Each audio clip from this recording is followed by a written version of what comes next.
এই যে রহমত, ওর জন্য তো আসলে আমাদের মানে কি করব বুঝে উঠতে পারছি না। আমাদের তো করার আসলে কোনো শেষ নাই, সীমা নাই। ওর জন্য আমাদের অনেক কিছু করতে হবে।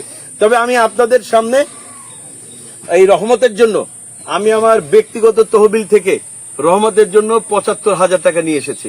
আজকে ওর হাতে আমি ৭৫,০০০ টাকা দেব ইনশাআল্লাহ। এবং ওর 1 মাসের খাবারের ব্যবস্থা আমি করেছি। চাল ডাল নিত্য প্রয়োজনীয় যা যা লাগে সব ব্যবস্থা হবে ইনশাআল্লাহ। আমার সম্মানিত চেয়ারম্যান যিনি আছেন, আগামীকাল বা পরশু তার কাছে পৌঁছে দেব, তিনি পেয়ে যাবেন, তিনি রহমতের কাছে পৌঁছে দেবেন। আর একটি বিষয় হলো সড়ক বিআরটিএ, যেটা সড়ক পরিবহন সংস্থা, সড়ক দুর্ঘটনা নিহতের জন্য কিছু টাকার বরাদ্দ তারা দেয়, যারা একজনকে ৫ লক্ষ টাকা করে দেয়। এখানে যেহেতু ৩ জন মানুষ মারা গিয়েছে, তো ৩ জন মানুষকে ১৫ লক্ষ টাকা পাওয়ার জন্য আমি গত পরশুদিন আমার ডিও লেটার ইস্যু করেছি। আমি আশা করছি আগামী ১২-১৫ দিনের মধ্যেই ১৫ লক্ষ টাকা রহমতের নামে চলে আসবে ইনশাআল্লাহ।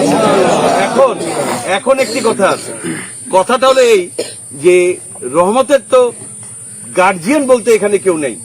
ওর যে চাচা আছে, চাচাও তিনি শুনলাম মানসিকভাবে একটু অসুস্থ, শারীরিকভাবে অসুস্থ। তাহলে ওর লিগ্যাল গার্জিয়ান কে হবে? লিগ্যাল গার্জিয়ান কে হবে? নানা হবে। তাহলে টাকাটা আমার সিদ্ধান্ত এরকম, টাকাটা রহমতের নামে একটা অ্যাকাউন্ট করে সেই টাকাটা ওর নামে একটা ফিক্সড ডিপোজিট করে দিব, যাতে রহমত ছাড়া আর কেউ ওই টাকা তুলতে না পারে, খরচ করতে না পারে।